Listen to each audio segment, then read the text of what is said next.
या ठिकाणी किती आडगाव या ठिकाणी आपण आलो असून तुम्हाला सांगतो मनोजदादा जरांगे पाटलांच्या उपोषणाला तुम्हाला सांगतो जास्तीत जास्त ताकदीने जर सहकार्य केलं असेल तर तुम्हाला सांगतो मुस्लिम समाज असेल ओबीसी समाज असेल सगळ्या समाजाने पाठबळ देऊन सहकार्य केलेलं आहे। तुम्हाला सांगतो आता मुंबईमध्ये पण तुम्हाला सांगतो मुस्लिम समाजाने सहकार्य केलं, पूर्णच ओबीसी समाजाने आमच्या आंदोलनाला भरपूर जास्त सहकार्य केलेलं आहे। आणि इथून मागचं तुम्हाला सांगतो आम्ही मुंबईहून यायच्या अगोदर तुम्हाला सांगतो आमचे जे सत्कार झालेत हे झालेत तर सगळे ओबीसी समाज झालं, मुस्लिम समाज झालं, ह्यांनीच केले।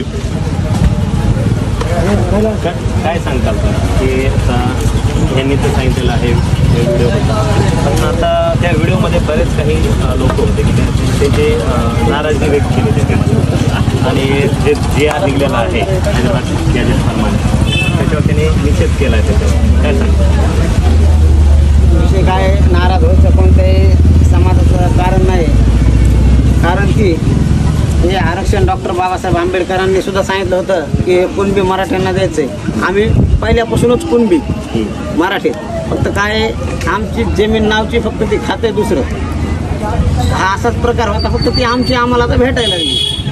मग आता आमची आम्हाला भेटायला लागल्यामुळं तुम्हाला राग यायचं किंवा तुम्ही दुःख मानायचं काही काम नाही आहे, बरोबर आहे। आम्ही पहिल्यापासून कुणबी मराठा आहेत, तर आज आम्ही त्याच्यामध्ये चाललो होतो। आणि प्रत्येक गोष्टीमध्ये शिक्षणामध्ये काय व्हायला लागले, आमची मुलं आज 84% असून मागं राहायला लागले, 70% आज कुठं तर अधिकारी व्हायला लागले। याच्यासाठी आम्हाला गरज आहे आणि ते कुठं तर आज संघर्ष होता मनोजदादा जरांगे पाटील यांच्या नेतृत्वातून ते आम्ही हैदराबाद गॅजेटच्या अनुषंगाने आमच्या गावामधून अजून बी काही आगेची काही नोंद नाही, तर आम्हाला आवश्यकता होती ती हैदराबाद गॅजेटची। हैदराबाद गॅजेट लागू झाल्याशिवाय आमचे भाऊकी असू किंवा आम्ही असू ते आम्ही ओबीसी आरक्षणात जात नव्हतो। आता हैदराबाद गॅजेट लागू झालं आहे, हा GR आहे आणि कोणी आता आपोआप उठवायला लागले की हा GR फसवा वगैरे काय नाही। विचार म्हणते जरांगे पाटील म्हणजे काय साधी चीज आहे का? मुंबई बंद पाडणारा माणूस आणि तो कुठं फसत असतो, तुम्ही विचार करा ना। आता काय विरोधक काही बी बोबाटा उठवायला लागले। जरांगे पाटलापाशी अनेक अशी वकिलाची एक गँगच आहे अभ्यासाची, त्या सगळ्या गोष्टीचा विचार करून त्यांनी हा GR सगळ्या जनतेला विचारलं पुढं की पोरा हो आरक्षण घ्यायचं का? आणि हैदराबाद गॅजेट लागू व्हायला लागले आणि आपल्या मुलाला आपले जे आत्महत्या केलेल्या मुलं आहेत जवळपास 61 त्यांच्या कुटुंबाला आर्थिक मदत व्हायला लागली आणि त्यांच्या कुटुंबातील प्रत्येक व्यक्तीला एक शासन नोकरी द्यायला लागले। आणि परत तिसरी मागणी होती ते गुन्हे झालेले होते ते मराठा आंदोलकावर, ते पाठीमागे घ्यायला लागले। राहिलेल्या ज्या काही 5-7 मागण्यात ते 2 महिन्यांनी पूर्ण करू। सातारा गॅजेट हे सगळ्या गोष्टी मग हे पोराव तुम्हाला मान्य काय, सगळा विचारपूस करून पाटलाने हा निर्णय घेतलेला आहे आणि ह्या निर्णयाचं आम्ही समाधान मानलं आणि मुंबईमधून गुलाल उधळून आम्ही आमच्या गावी आलेलो।